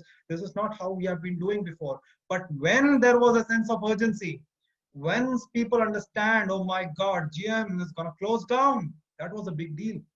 That's when everyone said, we will do anything which is required to be done to make sure the company comes back, right? And that is the change in culture and mindset, right? So that's what I feel. It's all right. Okay, good questions. Thank you. I hope I answered those things. But let me go back to a few pages before. So unless you have any more questions, please feel free to ask me. All right. So I'm just going to go back to the few pages before so that you have clarity. And what I'm saying. See, usually I keep this webinar for 1 hour, but sometimes I felt that there are a lot of people, interesting people who join, and we're not able to have enough conversation. That's why I kept it for 2 hours. For me, I really enjoy sharing. That's why I don't care how much time I spend. I really enjoy working with people. So, okay, Scaled Agile Framework, for people who are familiar with this one, you already know this. This is the big picture. It's based on Lean, Agile, and DevOps at scale. This is why it is very, very popular. This is the big picture for people who are not familiar with this. All right, can you give me a thumbs up if you want to briefly go over this framework, or maybe you're already familiar with it. You don't want me to spend time on this. Give me a thumbs up if you want me to go over this framework very quickly for the next 10 minutes. All right. All right, I see three people, 4 people. Okay, Madhu. All right. All right. Few people are there. Krishnan, you're also there. All right, perfect. Okay, so good enough for me to go over this very quickly. So, all right, let's do this very quickly. All right. It's not a safe class, but it's important for you to understand this very briefly. Now, there are 3 layers, as you can see: essential, large solution, portfolio. There are 3 layers in SAFe. This is what SAFe 5.0 is. All right. Now, okay, you know what I'll do? I'm going to be agile out here. All right. Okay. Hold on. All right. Sorry, I'm going to be mindful of everyone's time. People who are already aware of SAFe, I'm not going to talk about it right now. I'm going to talk about DA, so that if you want to drop off after that, feel free to drop off while I'll continue explaining SAFe to people who are new to SAFe. All right. So I'm trying to be agile out here. Okay. Respect for people and culture, it's very important. Respect for people's time is very important. So let's talk about DA. All right. So DA also has 4 layers. As I said, SAFe has got 3 layers, and I stopped there. Now DA has 4 layers. It goes from bottom up. If you think about it, this is kind of a onion. Right. So this is what we have. Disciplined Agile Delivery, DAD. Okay, it has got multiple life cycles. Now this is what I was talking about: Agile, Continuous Delivery, Lean, Exploratory, Lean, and Program. So these are the 5. In fact, there are 6. 1, 2, 3, 4, 5, 6. There are 6. What do you call it? Ways of delivering value to the customers. Okay. Now, out of this is very, very interesting, right? Agile, Continuous Delivery, Lean, and Exploratory. These are the 4 key life cycles of DA. Okay. What is the difference between the 4? When you talk about Agile, it is nothing but it is Scrum. That is all. When you talk about Continuous Delivery Agile, it talks about, all right, Scrum is good, but can we make it slightly more continuous, right? So you can use Kanban within that as well, right? So how can we make it more continuous without having, how can we deliver value faster, more quickly than a simple agile way of doing things? Okay, that is the continuous delivery pattern. The third is called continuous delivery lean, which means, see, can you tell me the difference between Scrum and Kanban? Anyone? What is the difference between Scrum and Kanban? Some say Kanban, some say Kanban. Scrum is more oriented to manage projects with a specific time frame and resources, limited resources. Right. And Kanban is more used for continuous operations, I guess. All right, I like that. One more thing is, for Kanban there's a WIP limit, so it's always like how many work in progress, and otherwise there is no iteration in the Kanban. Okay, perfect. Love that. Thank you guys. So this is very true. See, in Scrum, it starts and it ends. It starts and it ends, right? That's what Scrum is. Every sprint has a start time, it runs, and end the sprint. And then the next sprint starts. Even though it is continuous, there is start, then start, end. That's what it is. During the sprint, ideally, during the sprint, no new change should come in, right? So the teams have decided what they want to deliver in the sprint. They start working on it. Any new changes will require special permission, and also the team needs to approve it. Then only it will enter. Otherwise, you should not disturb the team. Let the team deliver the, what the goal, whatever they have in mind, they have to deliver it at the end of the sprint, isn't it? Kanban, on the other hand, doesn't have the start end kind of a time box, right? The time box is applicable in Scrum, but it is not as applicable in Kanban. It is continuously you're delivering value. That is the idea. All right. That's what continuous delivery lean is all about. When you talk about this one, continuous delivery lean, it is about delivering value continuously without having this time box, start and end. Right. So Kanban, as Rafael also mentioned, it is used more main in production support, in operations, right? That the changes. Okay, when do you decide you want to use Scrum or you want to use Kanban? When do you decide? How do you decide? And the answer to that is this. This is my take. If the change is not as frequent, then go for Scrum, right? If the change is coming in very, very frequently on a daily basis or regularly, then Scrum will not work. Then you'll have to use Kanban. All right, so that is the idea behind it.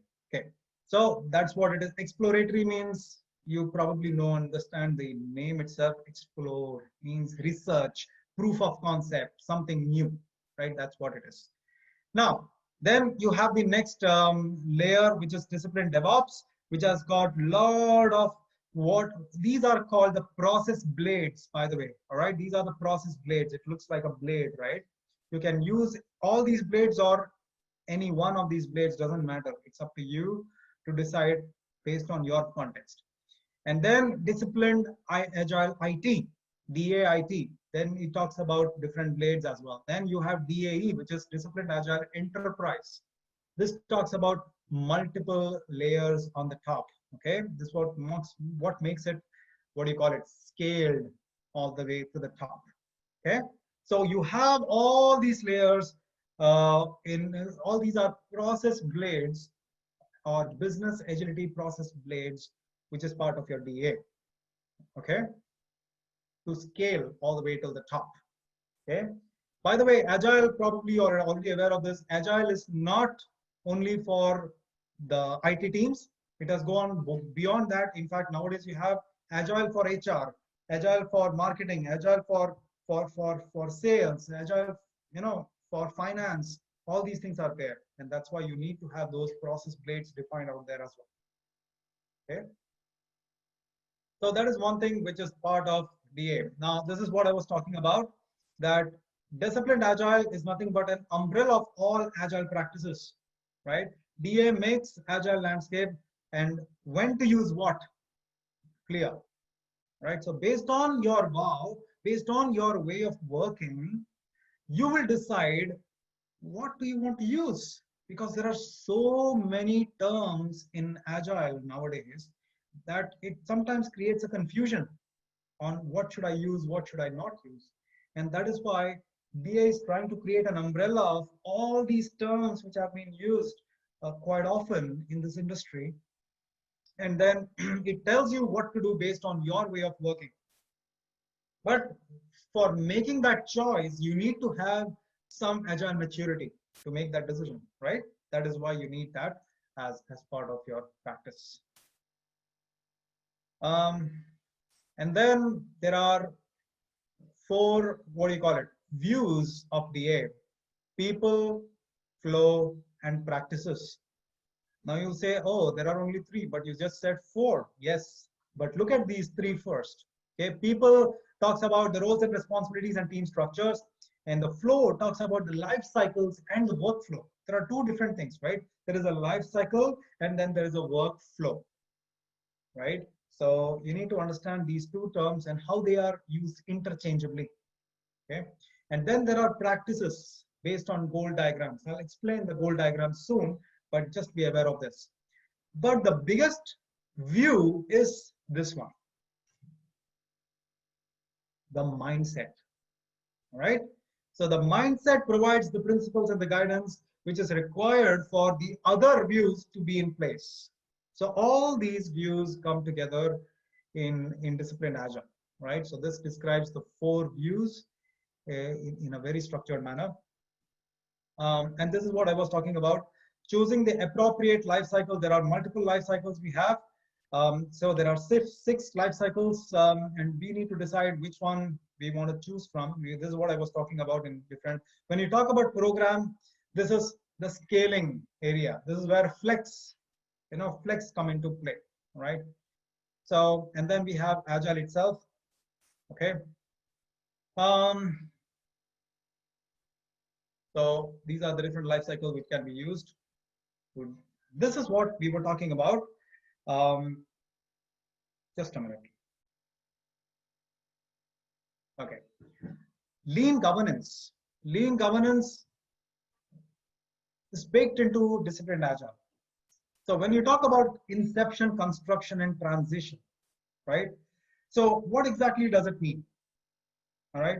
So we have got inception, construction, and transition. And when you talk about lean governance, what are the things that you need to focus on, right? It clearly tells you what are the areas that you need to focus on and different stages of disciplined agile. Okay. And then lastly, this is what I was talking about. The DA flex is the value stream layer. Now, this is where we have a lot of things coming in. Where do you use which process blade? When there is a strategy, when measures, initiatives, please use these process blades. When you go down at the portfolio level, you use portfolio management process blade. When you talk about product management and discovery, you use product management process blade. When you talk about development, you use disciplined agile delivery, DAD, process blade. When you talk about release, this is where you talk about disciplined DevOps process blade. And then when you talk about PDCA life cycle, plan, do, check, act, or plan, do, check, adjust, as SAFe calls it, you use continuous improvement process blade. Then there are multiple other things like business operations and all those things, which is part of your layer. So this is kind of what do you call it? You can say that this is in line with what SAFe provides when you're trying to scale at the enterprise level, at the business level, right? How can you be agile at every stage of the layers, right? Within your enterprise. Okay. And of course, you need to understand that principles is very important. That's why SAFe, lean agile principles, there are 10 principles to SAFe, right? Principles are very important. Understanding the principles are important because they provide guidance. They provide guidance, and you have beautifully scripted SAFe principles. It's really well written. It is well understood and well explained in terms of why you're doing the work. Really well written by SAFe. Similarly, you have got 7 principles of DA, right? And the 7 principles, as you can see, is first is be awesome, be pragmatic, context counts, choice is good, optimize the flow, enterprise awareness. Of course, the most important principle is delight the customers. Okay, so this is what DA talks about. And then we speak about the roles and responsibilities. SAFe clearly defines 3 key roles at the team level. All right, we have agile teams, we have the scrum masters, and the product owners. Right, so this is what the key roles are at the team level. Of course, when you in SAFe, when you talk about the other roles at the program level, you have similar area but different names. Right, see, for any project to be successful, there are 3 areas you need to focus on: functional, technical, and process. If you take care of these three areas, then the project or product that you're delivering will be successful. And that is why we have these roles clearly defined. You know, the doers are the technical folks who do the work, right? Scrum Master takes care of the process. Product owner takes care of the functional requirements, right? Similarly, when the program level, you have got RTE, release train engineer, who plays the role of a Scrum Master pretty much at the program level. They are the chief Scrum Masters, or you can call them the Scrum Master on steroids, right? They play the role of the Scrum Master at the program level, right? You have product management at the program level who takes care of the functional requirements. You have the system architect at the program level who takes care of the technical aspect. This is in SAFe, right? And then further up when you go, you have similar such roles, okay? And this is what I was talking about. You have got release train engineers, you have got system architects, you have got product management, and of course, you have the support team as well in the form of system team. You have got business owners, all the key stakeholders for you to deliver value to the customers, isn't it? Whereas in DA, you have got agile team roles, which is clearly defined in this way, right? So there are two roles, two areas, should I say, agile team roles and enterprise roles. So you've got team lead, lean scrum masters, project management, specialized lean manager, product owner, team member, and agile owners or architectural owners. Whereas enterprise roles, you have got all these things defined as well. So quite a few roles clearly defined in DAs, right? And we did the comparison with that. All right, perfect.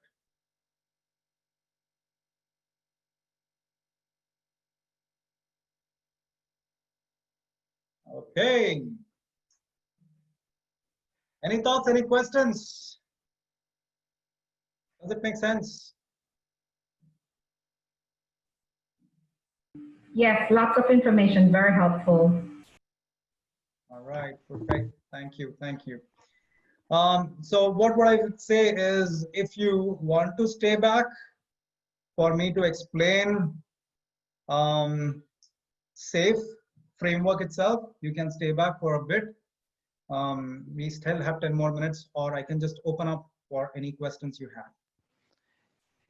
Just one question. Does PMI has started giving any special certification for this DA? Certification? Yes, there are certification DA, LSM, there is Disciplined Agile, Lean certification, and there are a few other certifications which is clearly defined in the PMI website. Oh, thank you. And I'm CDAI certified, which means I do training, I provide training for both Disciplined Agile as well as for SAFe, right? So that is where I am. So yeah, just to let you know, we have got some upcoming SAFe trainings coming up. It is in the IBC website. So for this webinar, wherever you were able to log in through this, the same place, you will have some discount coupons to attend the next SAFe training sessions, which is happening on a regular basis. We have our SAFe trainings every weekend or even weekdays for sure. But if you want to enroll into any of our training sessions in SAFe, you can use the coupon code which is provided. If you don't find it, please let me know. By the way, my email is also there. You can write to me anything, any questions you have. I'm just sharing my email with you. See, I'm very open in that way. You can reach out to me. I'll be more than happy to answer any questions to you guys. So that's my email, kumaresh29@gmail.com, or I'm also on LinkedIn. So you know where my LinkedIn is. If you don't, let me know, right? So we can connect and we'll be more than happy to help you out in your journey, wherever you want to be. Remind me where those coupons are, please. It should be Eventbrite itself. They would have mentioned the coupon code out there. If you don't find it, let me know. I will send me an email, all right? If you don't have the coupon code, let me know. I will send you a separate one, okay? Okay. So, yeah. So it's, okay, so with that, let me open up the forum for any questions. Hope this was useful for you, first of all. A lot of discussions. Thank you for being attentive, and thank you for asking questions, being responsive as well. Any thoughts, any questions? You can unmute yourself, and any comments, anything, feel free to speak. Thanks, Kumaresh. Most welcome, Salish. Thank you. Any other thoughts? All right. So what I would say is, if you don't have anything else, you can drop off if you want to. Stay in touch. And for people who want to stay out here in this session, I will explain the framework for you guys.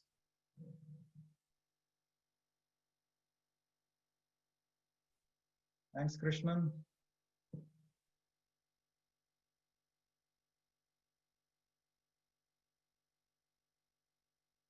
All right. Okay, so I believe whoever here is ready to just understand the framework very quickly. All right. Okay, let's do this. Okay.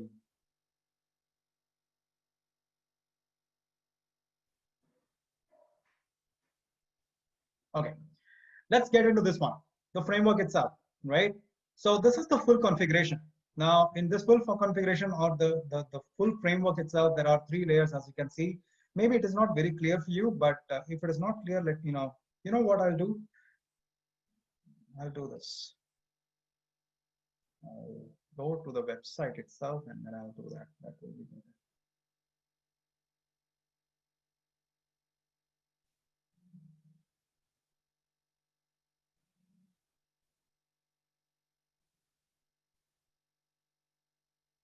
Okay.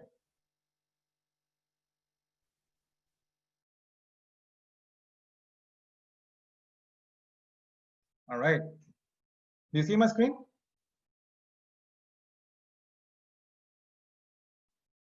You can say yes.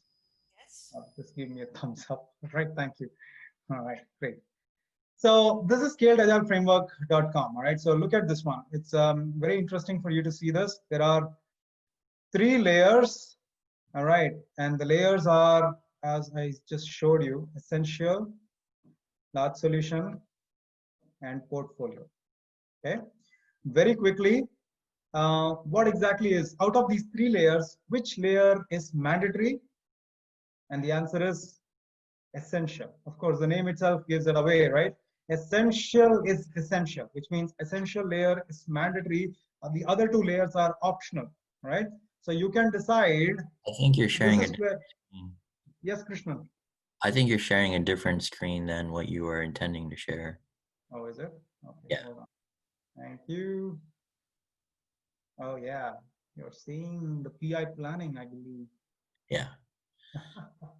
By the way, that is a very interesting PI planning app, in case you don't have it. Thanks, Trini. No problem. Thanks for joining.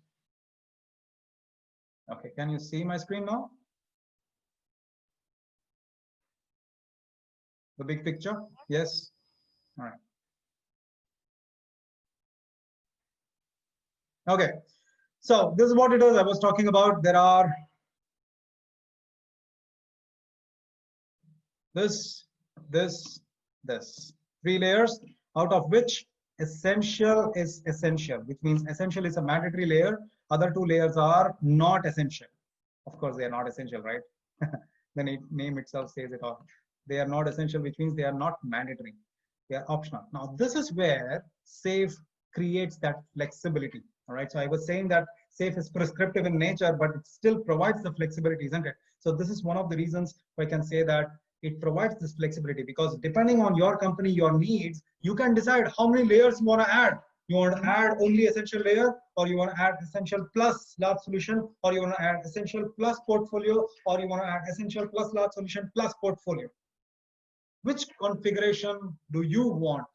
Keeping your company into perspective, you can decide. And that's why we call this flexible enough for us to understand, right? So when you look at this, there are different configurations out here.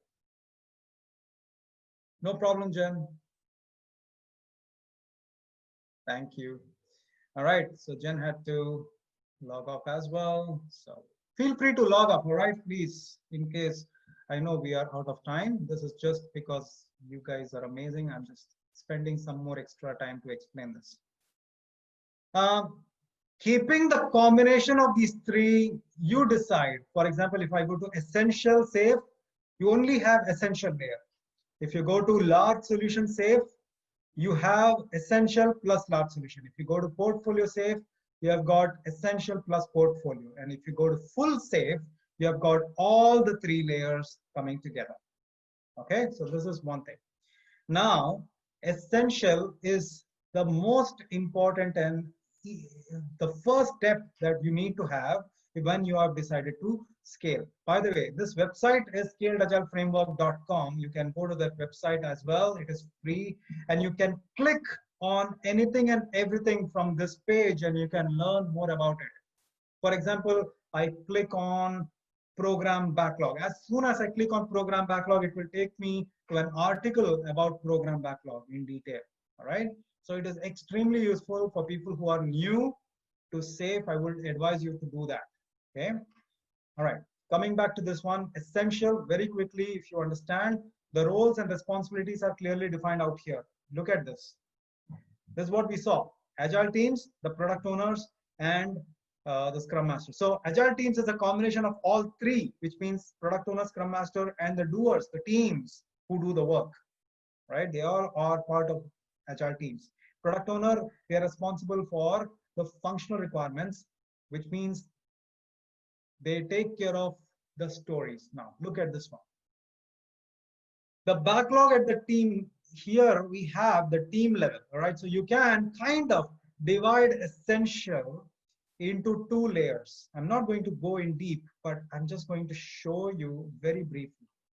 The layer, or the section below this red line is the team layer. The section above the red line is the program layer. SAFe 4.6 and before, they used to divide essential as team and program. But in SAFe 5.0, which is this latest version, they have combined team and program layer into one layer, which is, they call it essential layer. But I still like to divide it into team and program because it's easier for you to understand. That is all. So when you talk about team level, we have these roles clearly defined.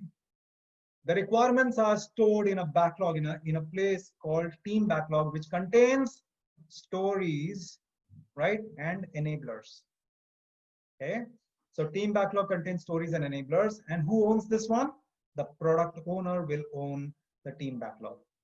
Now, stories are functional, whereas enablers are technical. You can call enablers technical stories. They're non-functional requirements, right? Performance, security, all those things, accessibility will come under enablers. Okay. Automation, those things will come under enablers. All right. Now understand, the roles and responsibilities well. Fine. Now, sprints, we don't call it sprints. In SAFe, we call it iterations, right? In Scrum, we call it sprints, we call it iterations out here. Now, at the program level, we have three more roles. We saw that, right, in the presentation. So we have got RTE, which is release train engineer, who plays the role of a Scrum Master at the program level. We have product management, who plays the role of collecting requirements at the program level. We have system architects who takes care of the technical aspect and the design at the program level, right? So there is a 1:1 correlation between team and program roles. So the backlog at the program level is called program backlog, isn't it? Simple. Who owns the program backlog? The product management or product manager. They own the program backlog. So user stories and enablers are part of team backlog, but program backlog contains features and enablers. Now, this is something very important for you to understand. Features are collection of stories which are related to each other, isn't it? So features can be broken. Features are high-level requirements, higher requirements which can be broken down into stories and enablers. Okay, so that's what the features are. Of course, enablers in this case is also high-level technical requirements. Okay, which can be broken into smaller enablers if needed. Okay, so that's the idea. And then this is the Agile release train.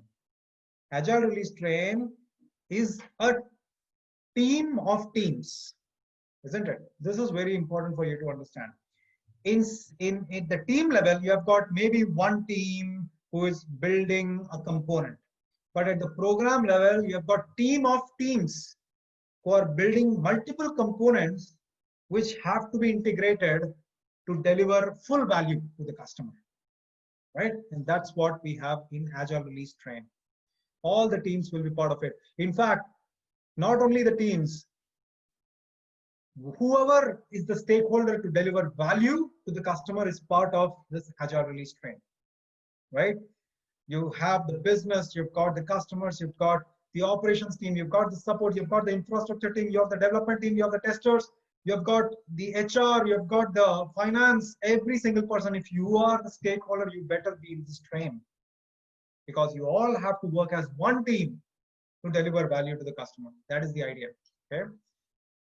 Now, the cadence at the team level is called iterations, isn't it? We spoke about that, iterations. The cadence at the program level is called PI, or program increment. Look at this. This is one PI. This is another PI. The PI is called program increment. Look at this word. You can click on these things and read more about it, right? I'm just giving you a high-level idea of this. Now, what is the duration of the iteration? 2 weeks. SAFe recommends a 2-week iteration, right? 2 weeks, 2 weeks, 2 weeks. Now, how many iterations are there within a PI? 1, 2, 3, 4, 5. There are 5 iterations within a PI. So the duration of the PI becomes 10 weeks. If every iteration is 2 weeks, then the PI becomes 10 weeks, right? So you can consider one PI to be approximately 1 quarter, right? Again, SAFe says it is flexible enough for you to decide how long it should be, right? So it can be 10 weeks, it could be 8 weeks, it could be 1 quarter duration of the PI, right? For every PI, you need something called PI planning, which is out here. PI planning is very important. That is the heart and soul. And then you have the 5th iteration, which is your IP iteration. IP iterations. This stands for, IP stands for innovation and planning. All right. So this is the idea of your essential SAFe. Of course, when you go to large solution, which means if the work becomes really complex, you go to large solution, which will have multiple trains. Essential will have only one train, whereas large solution will have multiple trains. Okay, because the work is really big, more complex. The roles are also defined out here in this way. Portfolio talks about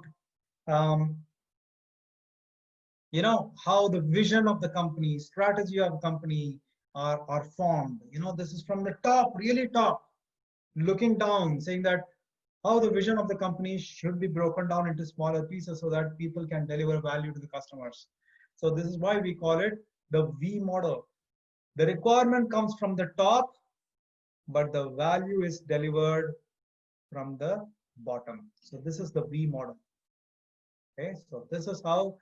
So very briefly to conclude, requirements comes in a vision, then it is having strategic themes, then it is broken down into epics, right? Epics will be part of portfolio backlog. Epics are further broken down into capabilities, which is part of large solution, which is part of solution backlog. Capabilities are further broken down into features, right?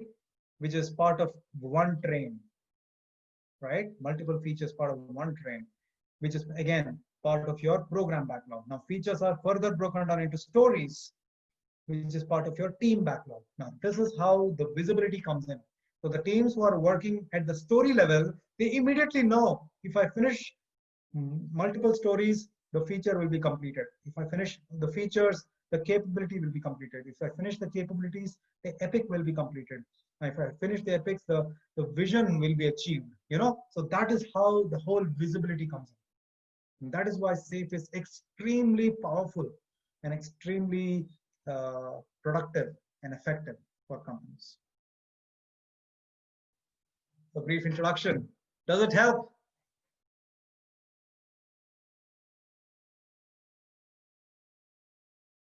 All right. Can you give me a thumbs up, a clap or something? Come on. Awesome. You guys, this is for yourself. All right. Clapping for yourself. No, it requires real people need to. The reason I'm really amazed by this group is because you're spending good time to listen, and being attentive as well. Not many people have that. So thank you very much. All right. So what I would say is, if you have any questions, you can ask me. I'm still here. This is the end of the webinar, but I'm available in terms of the emails, the LinkedIn. Anytime you want to stay in touch, feel free to do that. Okay. Or if you want to log off, we can log off. So I'll just give 3 more minutes if you have any questions. Thanks, Chandra. Thanks, Madhu. And then I'll end the session.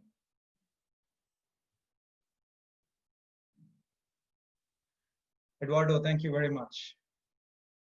Pleasure.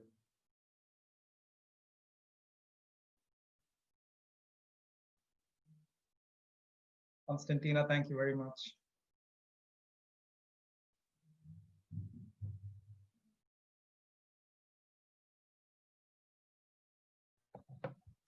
Thank you, Kumaresh. That was great. Thanks, Rufel. Thank you. Just a last quick question. In your experience, do you think that SAFe, well, I know it's popular, but it's really that successful as they say in the case studies? Because I've heard a lot of people who's really disappointed, or they say that they can't really accomplish what they promise, but the statistics says otherwise. What do you think in the real practice? All right. Good question. So what I would say is this, Rufal. Hold on. SAFe is very popular. Absolutely. SAFe is very popular. That's because companies have struggles in delivering value. All right.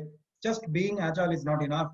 They are struggling as a team, as an organization, to deliver true value because of the disconnect between business and teams. So right now, the easiest way for them to adapt and bridge that gap is SAFe. So that's why they enter into SAFe world. But many companies have seen success using SAFe because immediate success comes in when everyone comes together. It is common sense, isn't it? Everyone comes together, they can deliver value, common sense.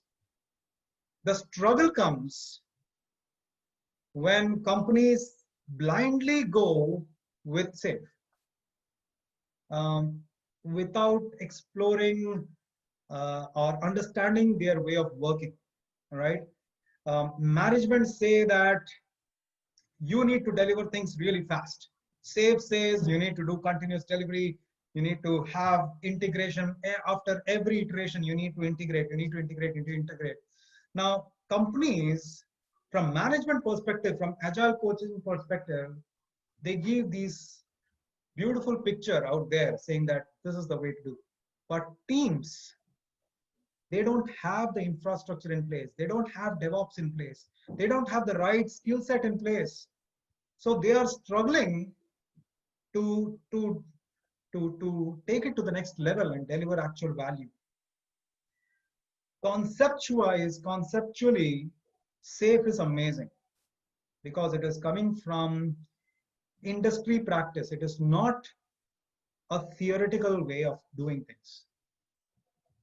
But teams and companies are not ready, a lot of times I've seen, to adopt SAFe in its entirety. So they struggle. Right? Okay. So that is what I've seen. They struggle not because SAFe doesn't work. SAFe works. They struggle because the mindset is not in place, or they are not able to have the right skill set in place, especially from DevOps perspective. That's why they're not able to deliver as much value as they expected when they started SAFe. All right. Thanks. Thanks. Perfect. Nice to meet you. Same here. Thanks.